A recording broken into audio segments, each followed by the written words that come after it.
Welcome to Real Estate Radio Live, an informative and engaging hour discussing everything you need to know about the world of real estate. Your host, 𝗘𝗀𝗁𝗃, provides you with insight and guidance on how to... We shall be there this coming January, which is right now, for the next 3 weeks, and we will be doing our radio from there. So you get a new insight into the islands and who's buying there and who's not, and we're here in San Francisco today, so welcome back after all the holidays. Yeah, great holidays. I'm sure everybody had a wonderful time. And we had pre-recorded our shows for the holidays, so if you got any questions left over from the holidays, just dial us right back up here, because Bobby's going to give you the number in a minute. I sure will. You can call 800-516-1220. That's 800-516-1220. And you can always go to listen in at kdow.biz. That's KDOW.biz. And click on Listen In or Listen Live.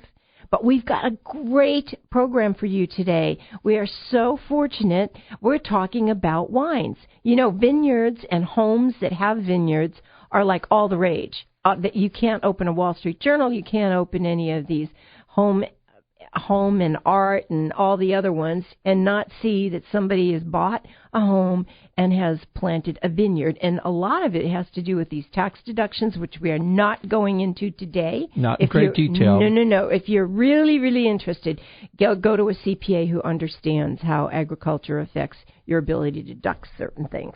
Today, we're going to have fun. We are looking into what we call gentlemen's vineyards and the trend of privately labeled wines from your own vineyard. So, our guest today is Paul Rogerville, who is going to help us look at gentlemen's vineyard concept.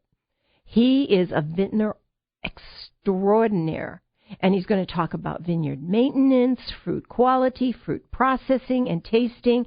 And Paul Rogerville, are you there?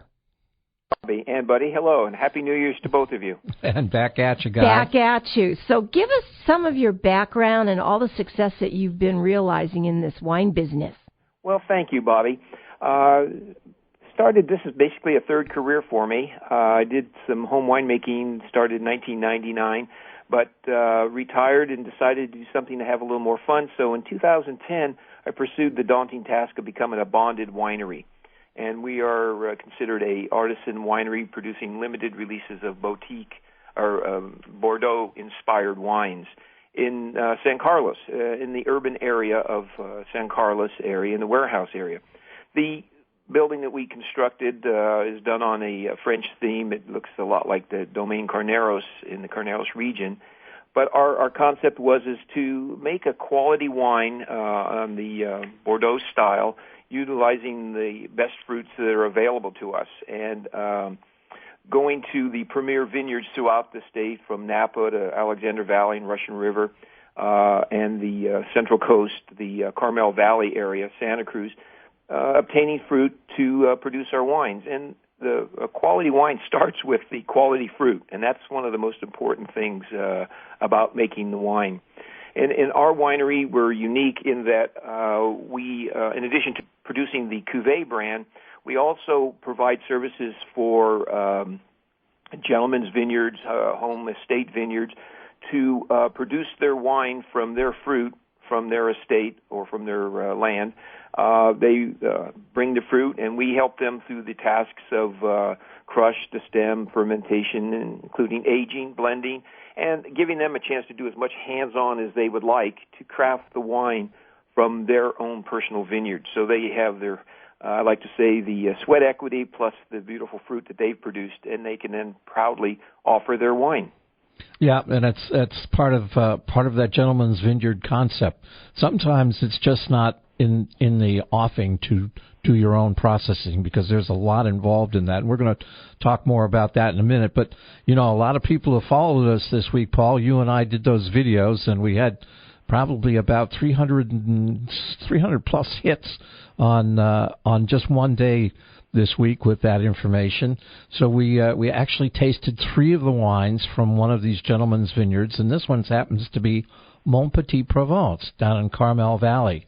I remember that. Yeah, it was delicious and delightful. Paul is a true master of tasting. he sometimes, I won't call him shy, but he doesn't boast too much about some of the beautiful wines he's made. So we'll talk more about that in a little bit too. So just as a by the way, we're going to do a lot of these lead-ups with videos in advance of our radio show. We've got some coming up even around Super Bowl time. We'll tell you more about that if there's some time today. And so if you're interested in that, make sure that if you want to get into our social media or Bobby's blog, email Bobby at bobbydecker.com. But let's talk a little bit about those wines, Paul. So we tasted the 8, 9, and 10, 2008, 9, and 10 Cabernet Sauvignon. Give us a little bit of your insight into the fruit in the wine and the enjoyment we had in tasting all those lovely wines. I would like to, and we'll recall when we did that tasting, we had the fortunate to have a vertical, and to have a vertical of the 8, 9, and 10 of the same fruit from the same vineyard, processed obviously different years, but we were able to taste the aging of the wine as it grew in the barrel and the bottle, excuse me. So the 8s were absolutely exquisite. It showed well. It's aged well. 9s likewise. 10s were a little young, but that was a rough year in the industry for the weather. But even with that, the quality of the fruit and recognizing that this was 100% Cabernet. As I mentioned earlier, my passion is the Bordeaux style of blending, so we have other ingredients or other varietals we put into the blending of Bordeaux. This was an exquisite Cabernet from the Central Coast. As I say, the 8 and 9s were just out of this world. The 10 was a little young, but give that some time, it still can develop. But overall, I thought it was excellent wine. The winemaker did a great job. But again, as I said earlier, the wine is only as good as the fruit that you start with. Yeah, she's got a beautiful facility there and a lovely home on it, and 10 acres of vineyard. So it's just quite a lovely spot. It sits way up on the top of a hill and looks on the back side of the mountains of 𝗥𝗱𝗏𝗧. So she's got a wonderful spot there and has made some wonderful wines, and that really was a good example of a gentleman's vineyard.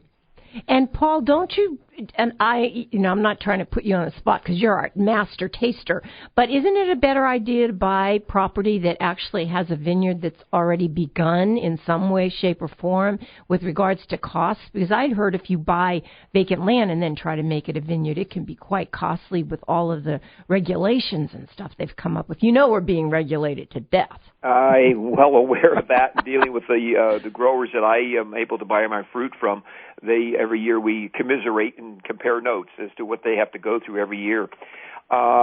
You're absolutely correct, Bobby. To plant a vineyard, not only is it a costly endeavor to plant a vineyard from the nurturing of a seedling or of a vine, but then to set up the irrigation systems, to set up the trellising systems, and then it's an art and patience. You have to wait 3 years, sometimes 4 years, to produce fruit from a newly planted vineyard. First leafing, the roots are just getting started. You start leafing. Second year, you'll maybe get some fruit. Third year, you can get some fruit, but it's not going to produce the quality that can come from those vines. Fourth year, now you're talking some fruit that you can produce. So an established vineyard is always the way to go. And it doesn't hurt to build on and add on to that vineyard as time goes on either. Mm-hmm. Well, Buddy told me that you have a checklist that you like to use when you're tasting wine, and I imagine you kind of have to keep track of what it is you're trying to taste. Well, so some of our wine lovers might like to know something about this list. Thank you. Well, there are a number of classes on the internet. There's a wealth of information out there on tips on how to evaluate wine. Wine is very, very subjective. It's subjective to everyone's own individual palate. Something that you might like, Bobby, or Buddy, you might enjoy, or myself, might be completely different, but it doesn't mean that it's not a good wine. So when you take a glass of wine, you first take it and pour it in a glass. You look at the color of it. You look for the clarity. You put it to the nose and you sniff in and get the aromas that are coming off of that wine. And whites, reds, and even within each varietal, you'll pick up